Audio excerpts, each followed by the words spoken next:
you saw my last video on this topic, then you already know what my opinions are. From someone who was a fan of Mini Lad, I was very disappointed with how he handled the situation and how he was doing the things that he was doing to begin with. I was very disappointed as a former fan, and it wasn't just anything more other than that, and I didn't think he deserved a platform, as I don't want him to use this platform that he has still to this day to be able to try to use it again and to try to do the same thing that he was caught for. And just a few hours ago, Minilad finally came with a video and finally started to actually talk about the situation. But not by starting a Minecraft video by saying that, oh, he was on this mental health journey and then he went back to go see family, which he addresses in his newest video, but he doesn't really address anything regarding around the victims and what they were saying. The most that he really says is that he didn't touch them physically, and there was no physical abuse, there was no physical sexual abuse of any matter, when that wasn't even something that was even talked about in any of the twitlongers that any of the victims had brought up at any point.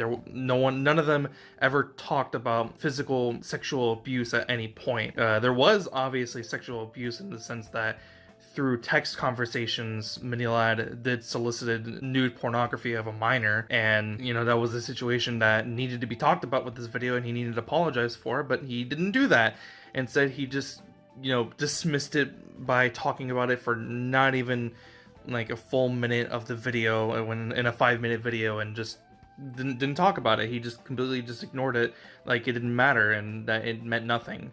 And he doubles down even further that he is seeing a psychiatrist. He is talking to a therapist, which he did mention in the first video, or the beginning of his Minecraft video, saying that he was going to see some therapy, and he also mentioned that in his tweets and etc. When other messages through one of his Discord channels said that he had actually stopped going to the therapist, and then in the video he says that he actually had switched the therapist, which I guess I'll give him the benefit of the doubt, because I remember when I was younger, I used to go to the school therapist a lot, and the school therapist never really helped me because they weren't really the right person qualified to try to help me in my situation, how I was feeling mentally, when someone else could have perfectly had fit the job and fit the description and fit the needs that I was looking for. I'll give him the benefit of the doubt slightly, because all I can really do is, take word of mouth. I can only trust his word, and given the reputation that he now currently has, I can't really trust what he's saying. I can't trust what he's saying completely. I can't trust that he is completely honest when he says that he is seeing a therapist, or he is talking to one, at least, at the very least. I can't really trust that. I can't really trust that he really is doing that. All I have to go off of just is his word. And then he also then addresses another situation of when he was at Camp 17, and I don't remember this at all.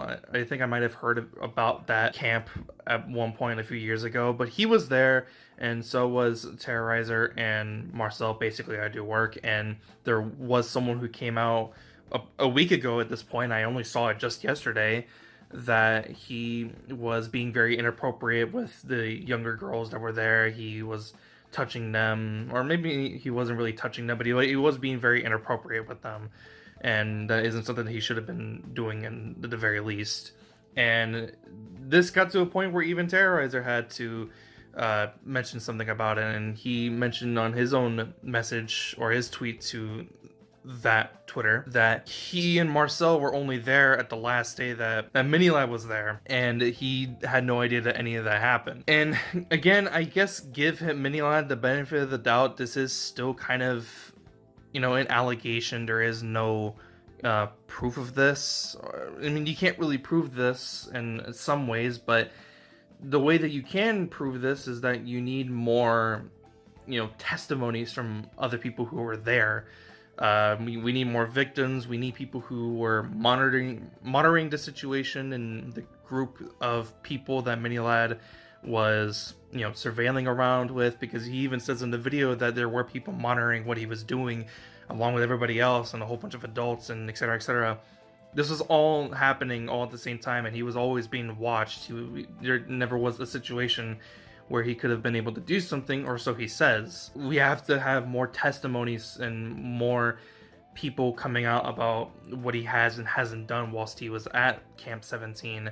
And I don't want to give him the benefit of the doubt, because I don't want to trust what he is saying, because I just feel like what he's trying to do is just trying to use his manipulation to gain back people that he's lost since these allegations have come out, and it hasn't worked on me. I can't trust him at this point. I can't believe what he really is saying, because at this point he now has a reputation of, doing very inappropriate things with minors, which he has admitted to.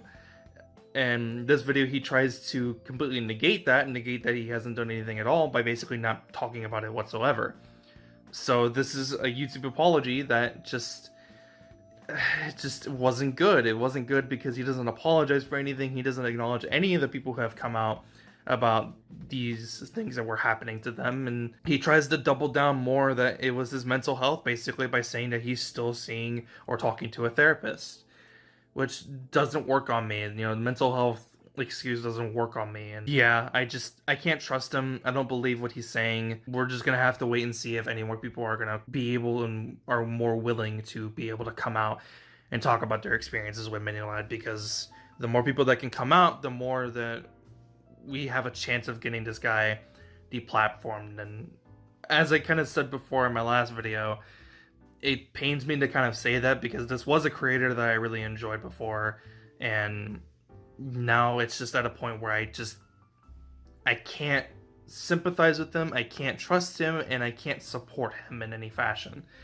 So that's basically the video. I don't really want to continue this on any longer. If something else big and important comes up, maybe I'll talk about it, maybe I'll make another video about it, but for now, I just want the victims to try to progress further and continue on and try to move past this, while also at the same time getting people more willing to come out about their experience, so that way we can have more information to use against Craig Miniolad and get him off this platform, because that's something that truly needs to happen. And yeah, that's basically it. See ya.